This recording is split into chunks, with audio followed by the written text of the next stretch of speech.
It's your future with Joyce Gioia. Want to know what's coming and how to prepare for it? This show is for you. Armed with this information and these insights, our host Joyce Gioia will help you make better decisions both personally and professionally. Joyce will cover all the trends, from social to economic, to workforce, and more. You will have a chance to get your questions answered in a segment we call, I'm Glad You Asked. This is one show you can't afford to miss. Now on Futures Television. It's your future with Joyce Gioia. Hello and welcome to It's Your Future with Joyce Gioia. I am Rom Gayoso, co-host. We are broadcasting via Futures Television, the home of the future on television. If you're listening to the show via podcast or watching us on TV, you too can be part of the conversation. Just visit our YouTube channel, and that is IMCI Magazine, where we continue to chat about the topic of the day. You can also access this information on our website, and that is www.futurestelevision.com. So don't be shy. We transmit via Roku TV, and that is the Roku app, the memory stick, or the TV sets, and via Apple TV. Don't forget to add Futures Television to your preferred list of channels using your Apple TV device. Today, our topic is the future of living spaces. We will discuss a few topics, among them trends in home design, kitchens, and 3D printed homes. Well, let me say a few words about the show. If you have a question about what's coming and would like to find out how to prepare for it, then worry no more. Our host, Joyce Gioia, will share lots of valuable information, thought-provoking ideas, and some great insight about a variety of topics, and she will cover several emerging trends. Armed with this information and these insights, you are sure to make better decisions. Well. Without further ado, let's welcome Joyce Gioia to the show. Hi, Joyce. Great to be with you again, Rom. How wonderful to see you in this beautiful day. And today, the topic of the show is the future of living spaces, Yes. our relationship with the places where we live. So let's get started. So the first thing I wanted to ask you, and I'm sure it's in everybody's minds, first of all, how did our relationship with our apartments and homes change during the pandemic? Well, you know that during the pandemic, not only did our residences become our workplaces, our playgrounds, our gyms, our test kitchens, our restaurants, and more. The folks who remodel homes or sell outdoor kitchens just enjoyed a bonanza during this time, because what we realized is that our homes could be our castles. We could enjoy being outside and being with our families and enjoying the flora and fauna that we have in our own backyards. Unfortunately, for some of us, our homes also became our prisons. And that's why some of us just couldn't wait to escape and get out of the house. And that's why travel is exploding right now. And we'll talk about the future of travel in a later time. Okay, so what's going on with home design? What kind of new trends should we be looking for? Well, as I mentioned, the outdoor spaces are becoming much more important to us. In fact, my husband just bought us a fire pit. We've lived in this house now together for more than 10 years, and he just decided that he wanted to spend more time outside in our backyard, and so he bought a fire pit. Interesting addition. We're looking forward to trying to see how we're going to deal with the mosquitoes. But the idea of being outside and being surrounded by green is certainly a good thing. To breathe the fresh air, to enjoy being in the fresh air. It was just something that we really wanted to do. And I think that many couples are choosing to see the value of their outdoor spaces differently. Uh, for some areas, Austin included, being outside in the early evening is a problem, not just because of the bugs, but also because of the heat. At 7 and 8 o'clock at night, it can still be in the 90s in a place like Austin. So we're going to have to wait until October or November to enjoy that outdoor space. However, inside of the house, there's also some very interesting developments happening. Formal living rooms and dining rooms appear to be no longer relevant.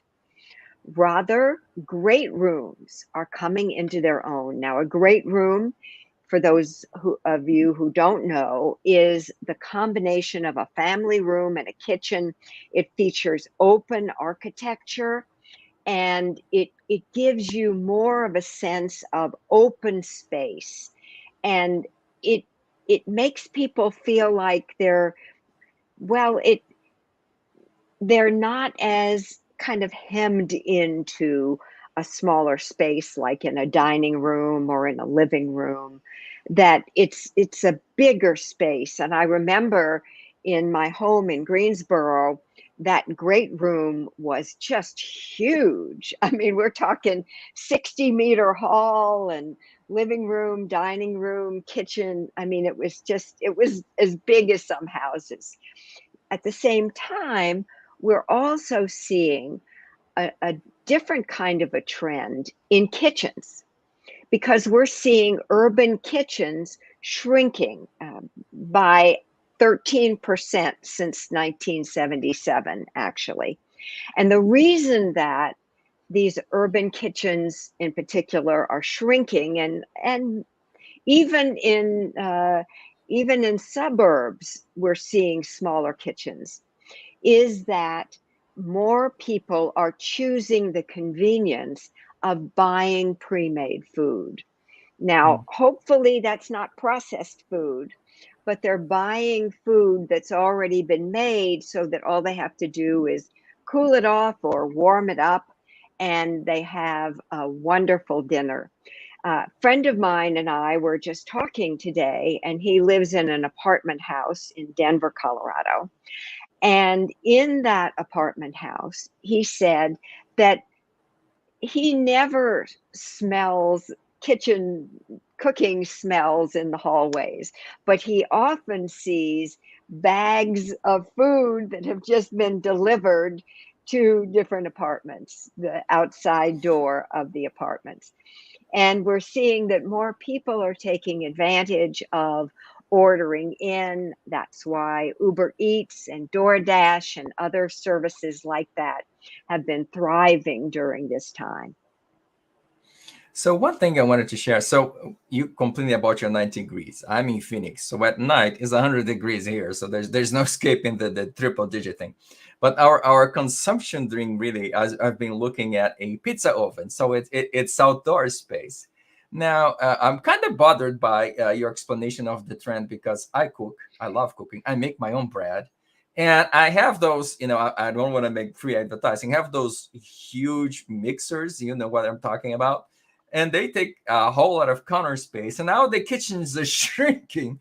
So what can I do, or people who like me out there that actually enjoy cooking and doing experiments in the kitchen, what can we do to comfort ourselves in a more packed or smaller kitchen? Well, actually, there's another interesting trend that's happening, and that is that the appliances are becoming more compact. And until we have replicators and 3D printers for food, which is coming, but we'll talk about that when we get to the future of food. The idea of having a smaller version of the mixer is going to work out well. The other thing that you can do is to look at buying additional furniture, like a butcher block on wheels or a rolling I did that. table. Aha, see? that can help you to increase your counter space. The other thing is you might want to do what I really need to do in my home, which is to look at what's already on the counters and to see if, in fact, you're still using the things that are already on the counters. Here's an example.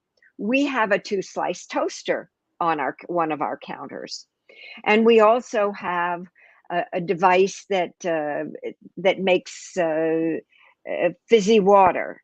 Neither of those appliances are we using anymore because we have a toaster oven that does our toasting, and it's a convection oven, so I use it for roasting vegetables and other things like that.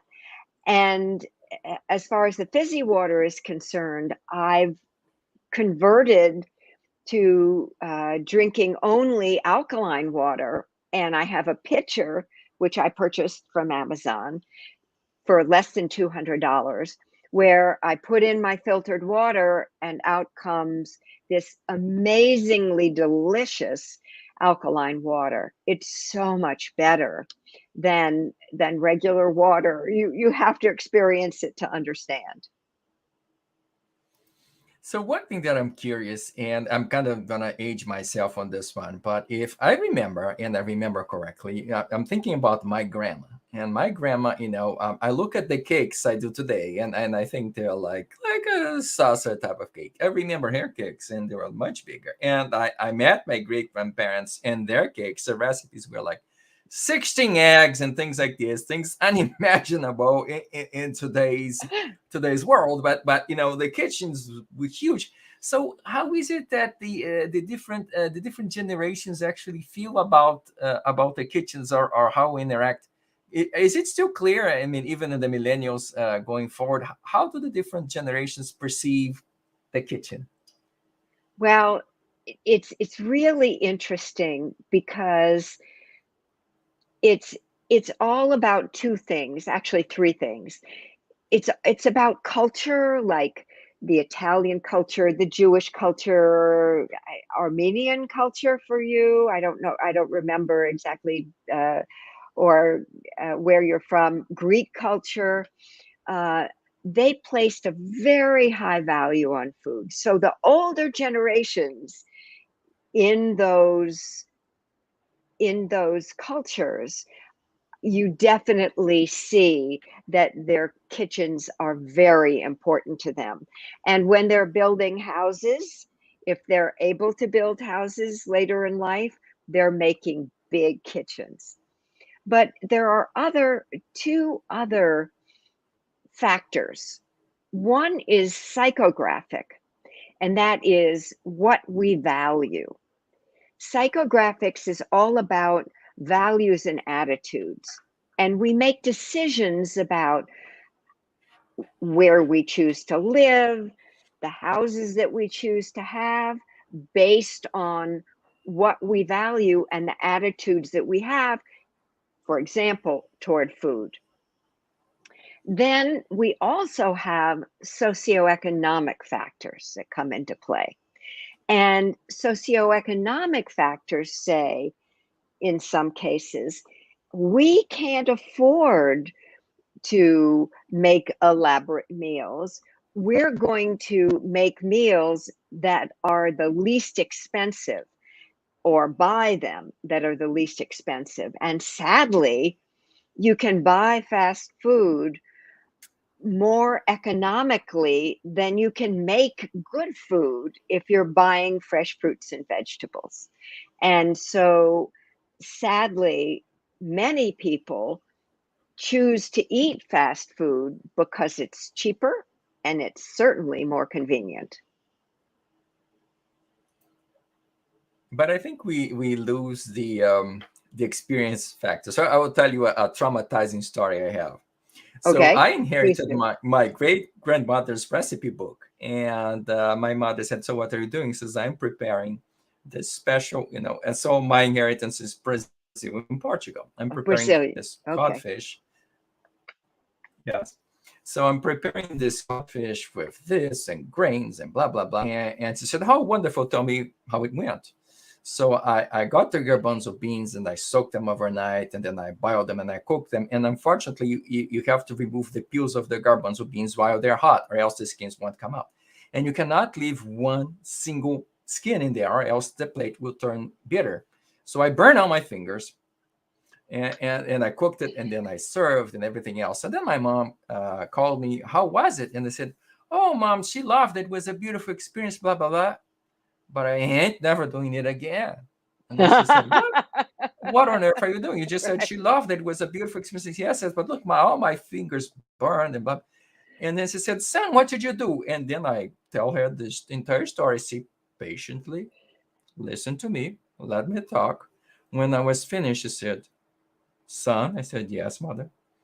We don't toast things anymore. You go to the supermarket aisle, there's a can of garbanzo beans cooked and peeled. All you had to do was to dump it in. I didn't dump. I mean, it was a 100-year-old book. I said, oh my God, I should have thought of it. But for me, and I guess people my generation, is the idea of we associate food with love.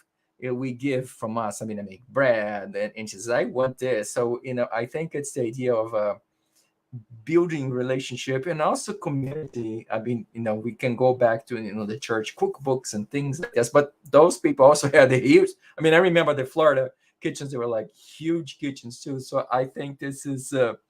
I DoorDash your Sunday church buffet. I don't think it's gonna work. we have to work on that, I guess. I Okay, so understand. Yeah.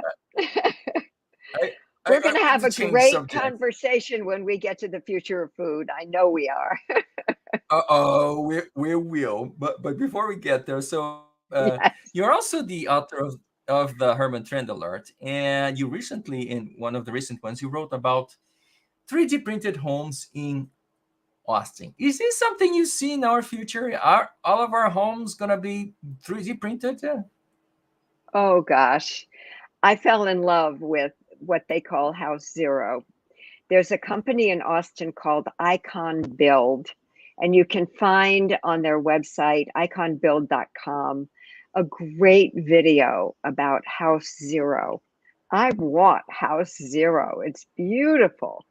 It's it's got clean lines and nice spaces, and I could really see myself living there.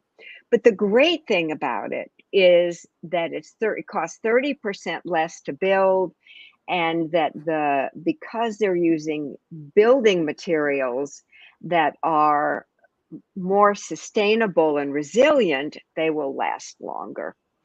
And I really wanted to show a video here of Icon Build, and maybe when we do the TV show, we'll add that when it gets to Apple TV or and Roku, we'll add that video so that people can see what it really looks like.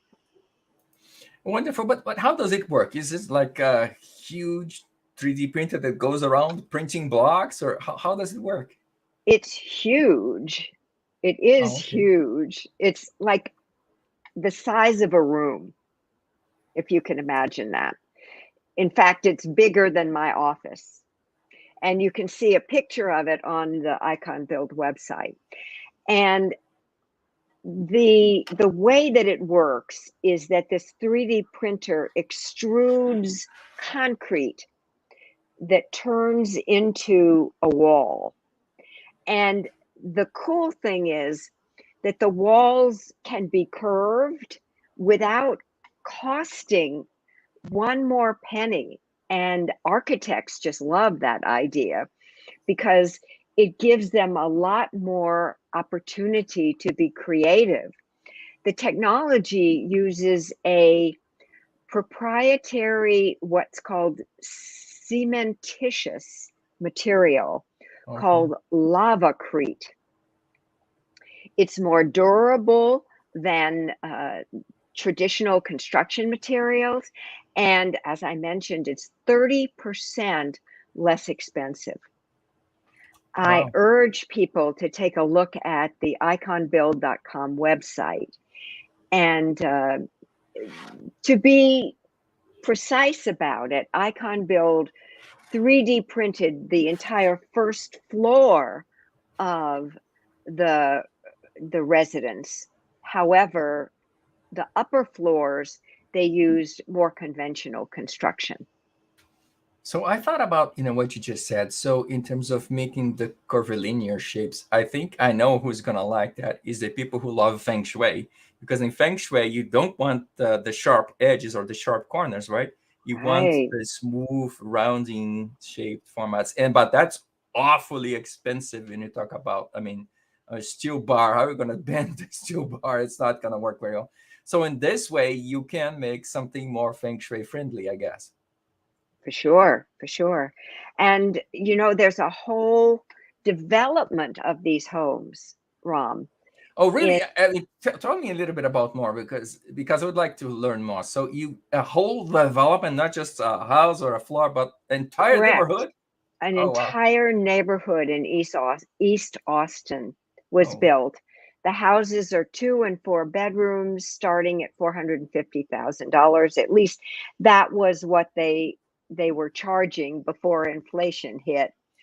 And each house required only 5 to 7 days of printing time. amazing! I think here There, it takes months to build a house. yeah, it does. A When you can conventional find the house. help, right? It's not just. If you can find, or when you can find the help, and whether people will show up, and how weird. Yes. And the cool thing is that not only are these homes sustainable and cool to to to look at and live in, but they have large covered front porches, they have extensive front yards, covered parking, they have an open concept floor plan, they have bespoke interior design, they even have vaulted master bedroom ceilings Oh wow! and large north facing windows. It's just they're just beautiful. What about the kitchens? Yeah, their kitchens are not that huge. Okay, but I probably they won't be that difficult to change, or I can still add my own island, right? Correct. But now they're these particular homes in this development were only between 1 and 2,000 square feet. So the kitchens are going to be relatively smaller based on the size of the entire structure, But right? I think one other trend is we're going away from the Mac mansions, right? Here in Arizona, we had like 8,000 square feet homes, etc. But to cool those things and heat them up in the winter is just ungodly expensive. And plus, with taxes being as high, probably people are looking into the 1 to 2,000 square feet anyway, isn't it? Well, that's one of the things I'm going to talk about when I talk about the future of homes, So because okay, we are seeing, yeah, I'm not going to ask you about that, but I'm good. really kind of curious so is it true that Icon is working with NASA to 3D print living spaces in the moon, the Mars, elsewhere? Is that true? So out of this world 3D printing? Indeed. Yeah. There are two different projects that they've got. One is called Mars Dune Alpha, and it's an icon project where they'll 3D print a habitat which will be on Mars, and they're talking about a 1,700 square foot structure that will simulate a realistic Mars habitat. And then there's another one called Project Olympus, which imagines humanity's first home on another world. Um, and they're even tapping a really famous architect to work on that particular project. Um, the name of it is Big Bijarka Ingalls Group. Interesting. I think they're Okay. from Europe somewhere. So what is really that drives you? So I think when you went into the development and you walk into the house, So what is it most impacted you about those homes? Well, the first thing is I love the idea of not chopping down trees to build houses. I mean, that really rings my chimes. But also the idea of spending 30% less than traditional home construction, having them be sustainable and resilient. But most important is the fact that they take a fraction of the time to build that traditional home construction requires. And that just really means, to me, what that means is that if we can build homes faster, that means that we can help more people have homes faster.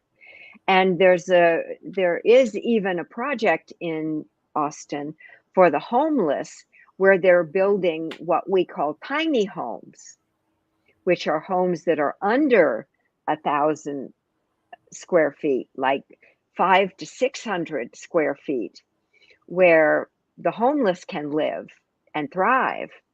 They're small spaces so that people don't um, feel like they have to take care of so much space, and they are uh, very cost effective in terms of providing homes for the homeless.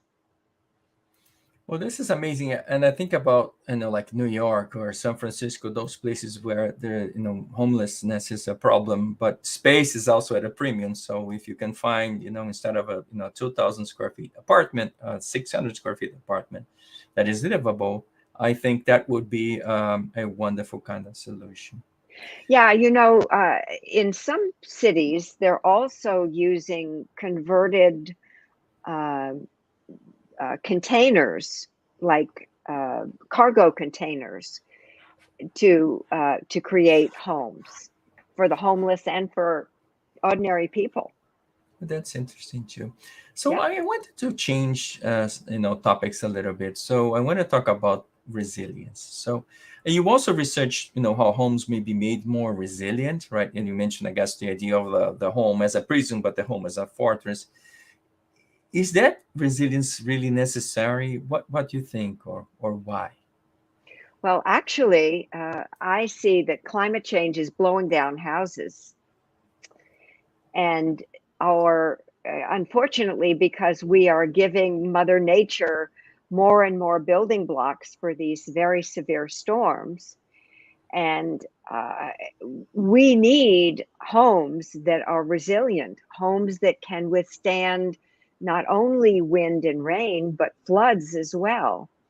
And so the design firm Arup is taking the lead. Arup has a really interesting place in the futures realm because Arup is kind of on the leading edge of design, and therefore they are futurists as well as designers.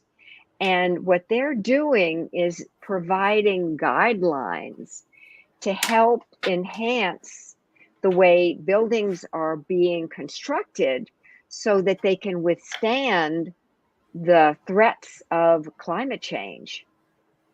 And more builders and governments are paying attention to Arup's guidelines. And in fact, they've got something called READY, which is resilience-based design, a resilience-based design initiative, which is helping people to future-proof their living spaces and their working spaces by not only upgrading existing building codes, but making sure that when buildings are being built now, that they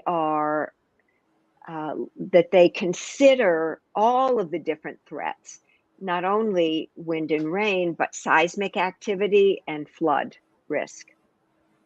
So these are things that are really important, and kudos to Arup for being on the forefront.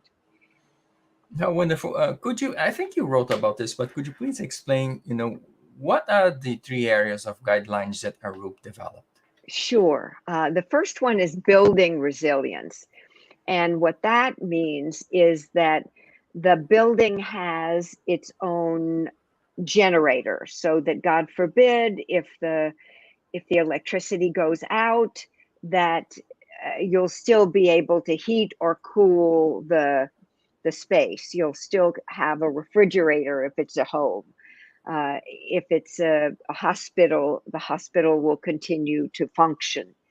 Um, it also means that in some cases, like homes, when they're built in floodplains, are built with very deep pilings, and they're built up so that the first story might be where you put your car, and the second story would be the living space, so that God forbid there's a flood, the people won't get flooded out.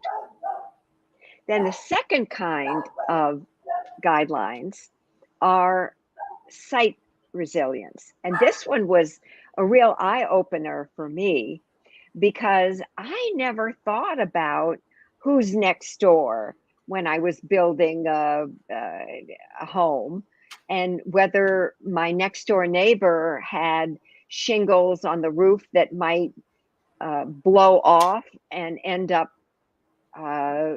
knocking out one of my windows, or whether in the case of commercial buildings, the building next door might be older and might have panels that could blow off in the wind and damage my new structure. I just never thought of that. I never thought of the trees that were surrounding the space that I bought for a home, which I should have, because if I had done that with this house, I never would have purchased this house, because I'm allergic to oak and it's surrounded by oak trees. What about that fire pit you're talking about? Right. And then the third one is operational resilience. And that just means that it's built in a way that no matter what happens, things will be able to continue to operate. Again, the generator, where are the controls located, whether people can get to them in case of emergency, just the things, some of the things that you would think about, and some of the things that you would not think about. And people can go to my Herman Trend Alert website and take a look at the full alert that I wrote, the full article on that topic. Yeah, that was amazing. I want to ask one more question. So let's talk about the longer term future. So what are you seeing for living spaces in, say, 20, 30 years from now? Okay, so yes, there will be smaller spaces. However, they will be better engineered. Some years ago, my late husband decided to buy an RV, and we looked around at all of the RVs, and we ended up buying something called an Alpha Sia. And we bought an Alpha Sia because it was beautifully engineered. There were lots of built-ins, and every single possible space for storage was provided. That's what I see for homes in the future, that we'll have a lot of built-ins. Think about the table that folds down in the case of smaller spaces, for a dining room table or a kitchen table. Think about the furniture which opens up and you can use the inside for storage. Think about 3D printed homes and modular homes. You can buy right now a home that is manufactured in a plant, and they bring it in modules and they put it together on site. And some of these modular homes are even more than one story. We're not just talking about single wide or double wide modular homes. And it's really cool because, again, the construction time is shortened significantly. The other trend is portable homes. And I wrote about this, a couple of years ago, that there are fold out structures where it arrives on a dolly. The structure arrives on a dolly, and the side comes up here, and the side comes up here, and the side comes up there. And the next thing you know, you have a complete structure where you have an entire, including a bathroom, uh, an entire like little house or office or portable, like the kind of office space that you would have in a on a on a work site, for instance. So it was just amazing to me as I looked at the way that they could fold up these homes, and then when they're done with them, they just fold them back down. It's back on the dolly because it never left, and then they take it to the next place. Very Moving cool. homes. That sounds really good. But you know what's really cool? Yes, tell me. Our next segment. It's that time now. Oh, okay. So our next segment is called I'm Glad You Asked. So, Joyce, we have a couple of questions, and I wanted to ask you some from the prior show. Actually, there are two Sure. questions related to the prior show. So, the Sure. first question to I'm Glad You Asked is I am in IT, and I want to make sure that I will have a job for as long as I want one.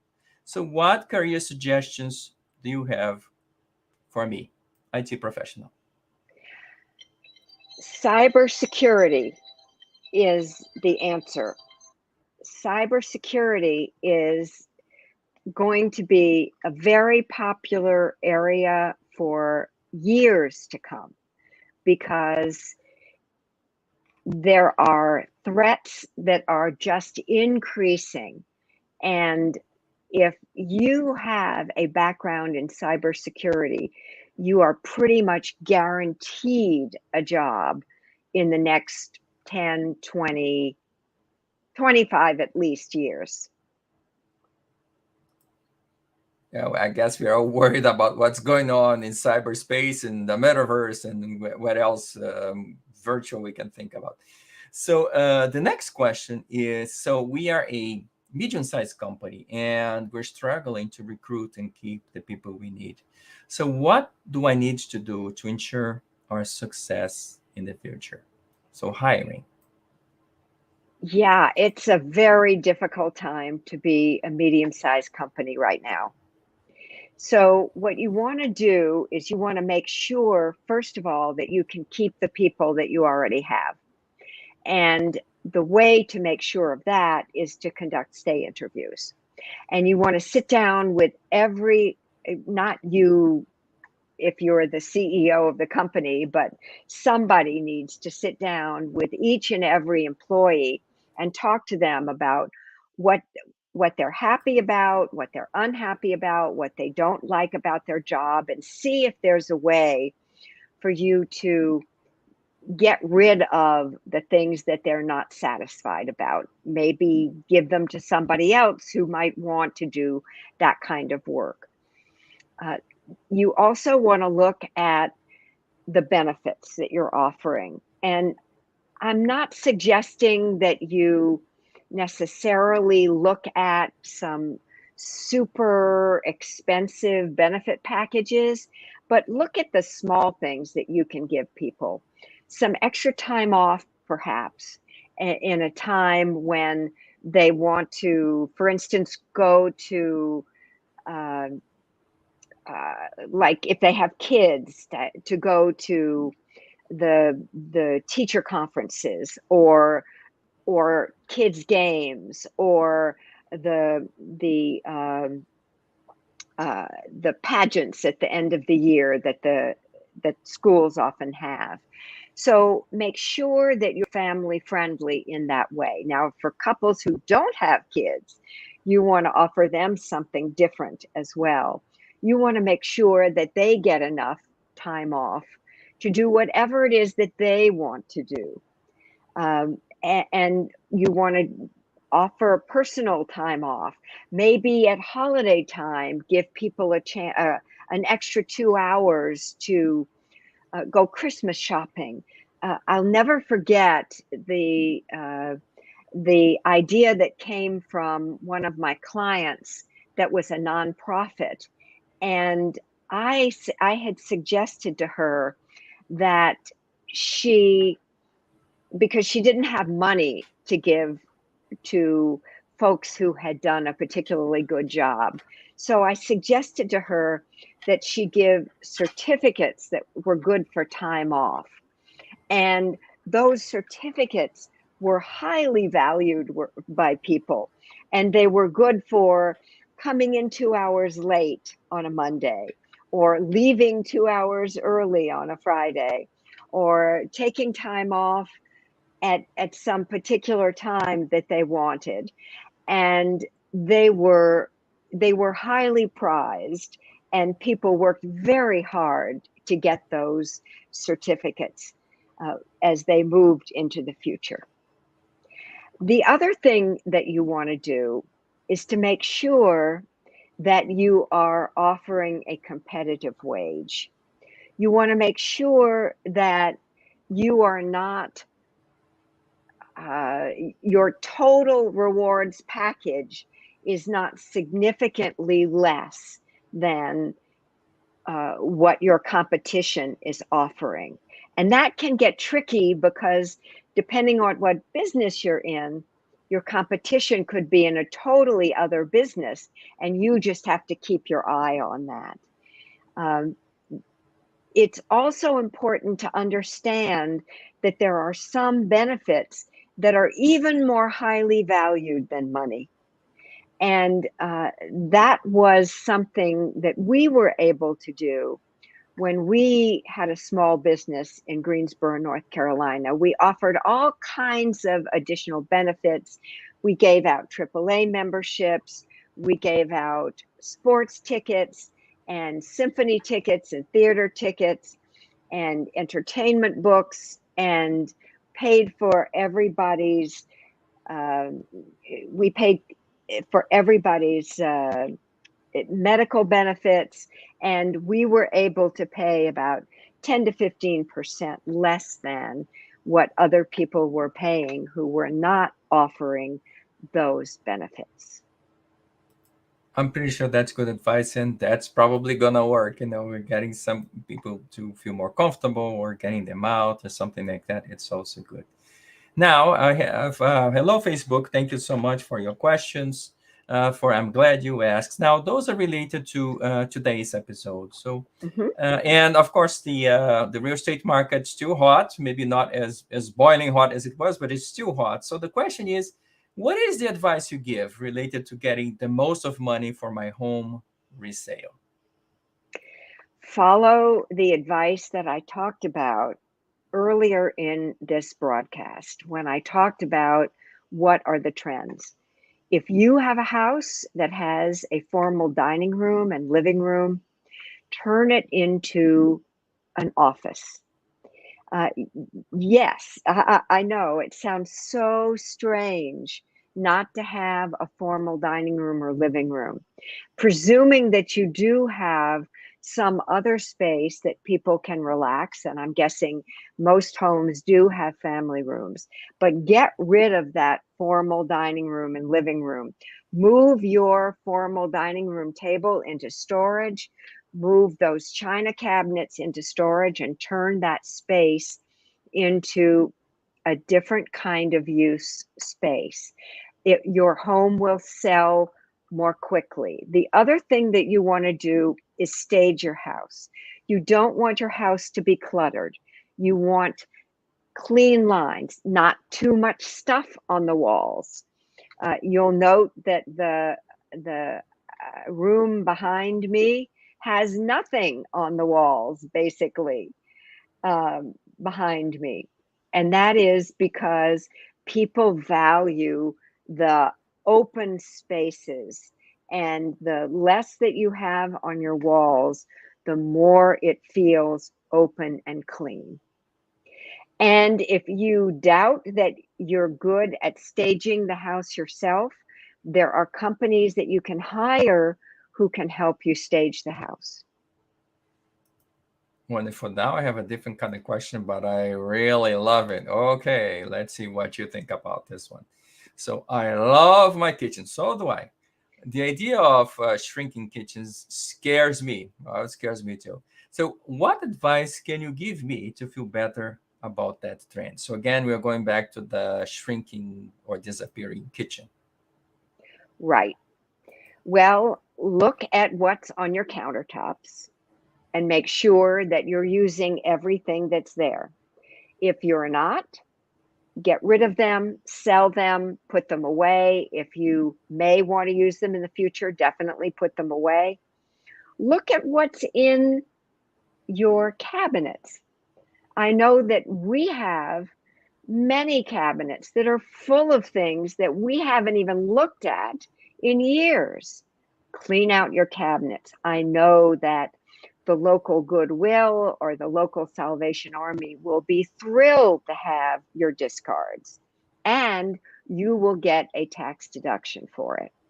So clean out, put things away, and you'll be able to continue to function even if it's a smaller kitchen. Also, please know that the sizes of the appliances are shrinking, as I talked about earlier, and that will also help you not to have too much stuff on your cabinets.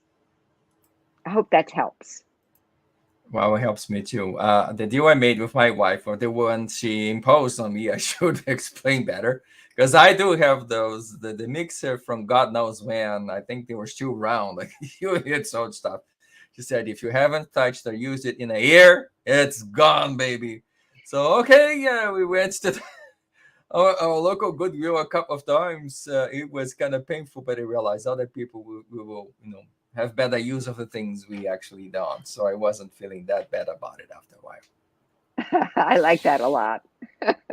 Yeah, well, folks, that's it for I'm glad you asked. So please continue to submit your comments and questions. I will bring them to Joyce, and if it's about the last show or today's show, no problemo.